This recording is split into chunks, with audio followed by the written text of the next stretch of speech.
So how do you like deal with stress, especially now? Like, what are some of the biggest like takeaways that you think that, you know, people who are listening could do, use, or understand or be aware of in terms of, you know, stress management and figuring it out?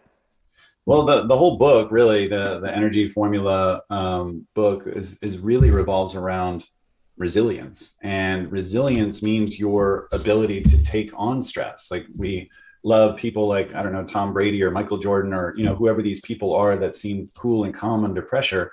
And it's because they have a large, what's called allostatic load. It's a stress bucket, and it's your capacity for stress. And some people have smaller buckets and larger buckets. And so we're either easier to kill or harder to kill based on the size of that bucket. There's also a bell curve that has the ideal amounts of stress. So on the left side of the bell curve, if you can imagine that, is U stress, EU stress, a positive stress, a hormetic stress that helps us grow stronger, grow more resilient. Then in the middle, there's a sweet spot of kind of the right amount of stress and the ultimate amount of adaptation. That's called the oh gosh, it's the I'm blanking on the The zone. something. It's the something zone, and I'm blanking on it right now.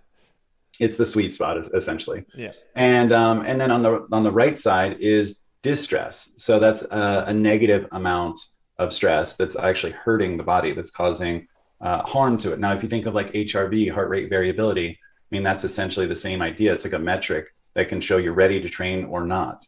And so when you're not ready to train after you're overtrained, that would be like that you did some degree of distress, and you need to let your body heal, rest up, so that you're ready to train again. Now, the things that could help with that, certainly supplements, things like adaptogens, like I mentioned before, ashwagandha, rhodiola, ginseng, maca, these kinds of compounds help the body be more resilient. And that's why we see them enhance nootropic function, enhance blood sugar, blood pressure, sleep, strength. And people are like, wow, these things enhance everything. They really do, because they're optimizing your body and its capacity for stress. Beyond that, there's certainly, going back to psilocybin, what's really interesting is microdosing psilocybin. There's definitely effects on anxiety and stress management. It seems to enhance your capacity for stress and reduce anxiety. And microdosing means sub-perceptual levels. So this means it's not having any type of psychedelic effect. This is literally like, let's say a journey dose is 2.5 grams. We're talking about 100 milligrams. So 1/25th the dose. And you're only doing it twice a week for maybe 8 weeks.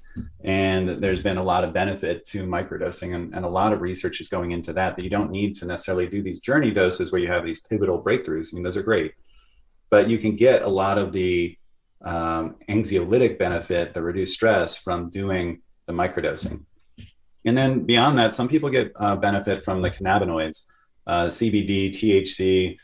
Delta 8 is like a variant of THC that's legal in some places where THC is not.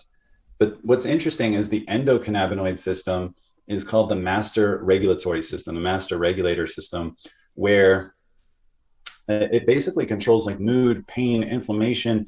It's controlling so much. And like we see like that, there's doctors that specialize in the circulatory system and, the cardiovascular system and in the musculoskeletal system or whatever it is. But I don't see doctors specializing in this master regulator system of the endocannabinoid system, which is crazy. So there's a lot of research going into that now, but there's a lot that's not known about it.